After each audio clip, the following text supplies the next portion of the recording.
Hey y'all.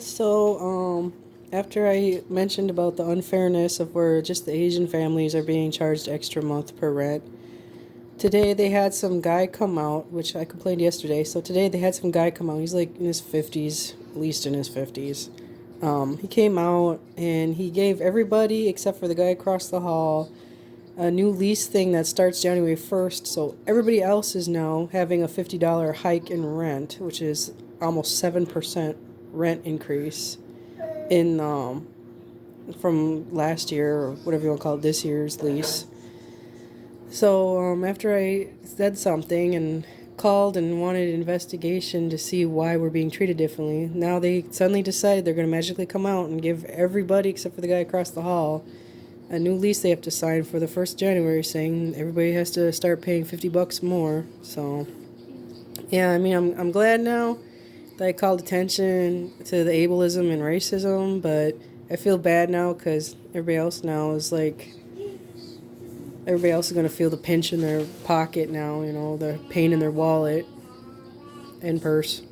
Because now it's like, the price of food's already like quadrupled out here. It's like stuff you would pay like 96 cents for is now like $1.36.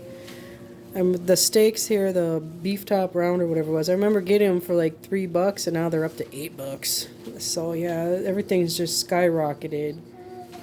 And even like the scrap hamburger, it's no longer 250. It's now like 4.79 or something like that. So I feel bad for Bae now. But if they're gonna treat some people differently, that's not right. But. So everybody has a 6.5, nearly 7% increase in rent. I feel bad for everybody living in this building now.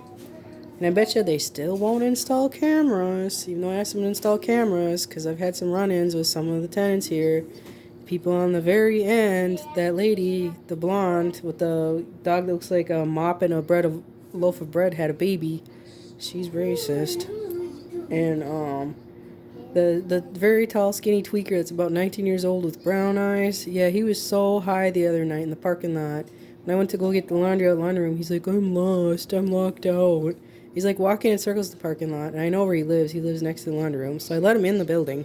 He goes upstairs, walks around upstairs, and then comes back down and goes out in the parking lot and is walking around circles again. It's like when I got close to him, I could smell. He smelled like he had been sprayed like a skunk, but not quite like actual skunk, but like a chemically dirty, funky skunk, which he was drugs. So, and then there's some other people here who have a very aggressive boxer breed dog, and the thing has tried to break off its leash and come after me and my baby here, my 4-year-old. So, like I say, they're probably not going to invest in cameras now that they're hiking everybody's rent, and then they're just going to be rolling in more dough down their lifestyle.